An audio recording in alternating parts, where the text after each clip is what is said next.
5 نمازوں کے ساتھ 5 سورتیں پڑھنا، اس کے 5 فائدے ہیں۔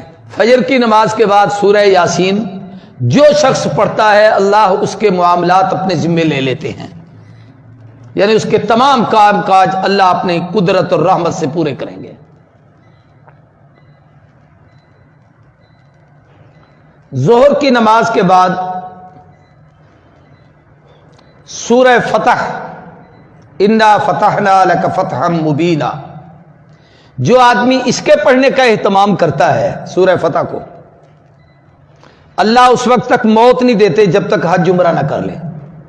تجربہ کر لو۔ حضرت درخواستی کے ایک پرانے شاگرد تھے، مولانا قدرت اللہ فورٹ عباس کے تھے۔ میں وہاں تقریر کرنے گیا، معذور تھے، ایک بازو ان کا نہیں تھا، یہاں سے کٹا ہوا تھا۔ میں نے اس تقریر میں یہ وظیفہ بتایا کہ آپ لوگ اس صورت کا اہتمام کریں، اللہ حج عمرے کی سعادت نصیب کریں گے۔ وہ کہتے میرے دل میں بڑی امنگ تھی اور مجھے یہ تھا کہ بھئی اسباب بھی نہیں ہے، ایک چھوٹی سی فیکٹری میں ملازم تھے، 500-700 روپے تنخواہ تھی اس وقت۔ تو کہتے میں نے توکل کے ساتھ اس سورت کو پڑھنا شروع کر دیا، روزانہ ظہر کے بعد پڑھتا تھا۔ سال نہیں پورا ہوا تھا پڑھتے پڑھتے، کہنے لگے فیکٹری مالک نے ایک دن مجھے بلا کے کہا مولانا صاحب آپ کا وہ پاسپورٹ وغیرہ بنا ہوا ہے۔ میں کہ جی غریب آدمی ہوں، میں نے کوئی باہر سفر پہ جانا ہے کہ پاسپورٹ بنوں؟ کہنے لگے نہیں میں پیسے دیتا ہوں، آپ پاسپورٹ تو بنوائیں، اللہ آپ کے لیے کوئی آسانی فرما دے۔ کہتے جی اس کے پیسوں سے میں نے پاسپورٹ بنوایا، اس نے مجھے پاسپورٹ لے کے جی ویزا لگوا دیا، خرچے بھی دیے، سفر خرچ بھی دیا، ٹکٹ بھی دیا، 10 روپے بھی میرے خرچ نہیں ہوئے، جیسے گیا تھا اسی طریقے سے سفر کر کے واپس آیا، بلکہ وہاں سے اللہ نے جو نعمتیں دی وہ بھی ساتھ لے کے آیا۔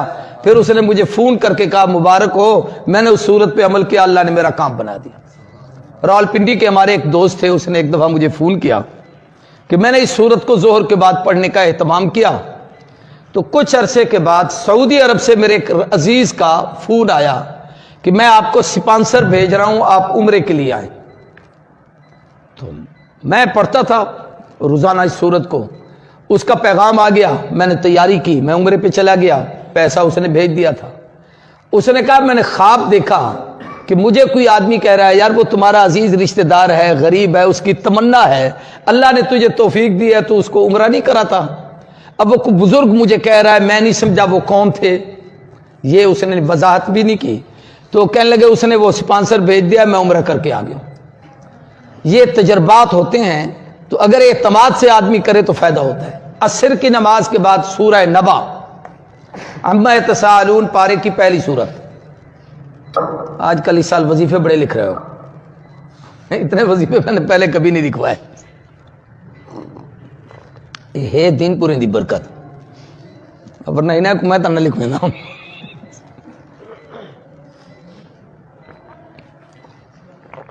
کچھ وظیفے میاں صاحب کے پاس بھی ہیں، وہ ان سے پوچھنا، جس کی شادی نہ ہو نا یہ تویز دیتے ہیں۔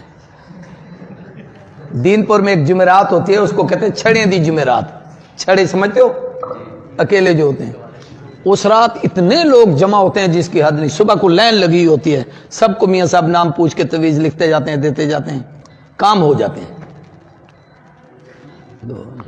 تویز کی تو پتہ نہیں اجازت دینا دیں میاں صاحب آپ کو، لیکن وہ یہ ہے کہ تویز لکھ دیں گے آپ کی شادیاں ہو جائیں گی جن کی نہیں ہوئی۔ اچھا توجہ کریں، عصر کی نماز کے بعد سورہ نبا، اس کے پڑھنے کا فائدہ یہ ہے کہ اللہ تعالیٰ قیامت کی ہولناکی سے محفوظ فرمائیں گے، چونکہ اس کے آخری رکوع میں جنت اور جہنم کی کیفیات ہیں، اور شروع میں اللہ کی توحید ہے ساری۔ مغرب کے بعد سورہ واقعہ رزق کی برکت کے لیے، عشاء کے بعد سورہ ملک قبر سے، عذاب قبر سے نجات کے لیے۔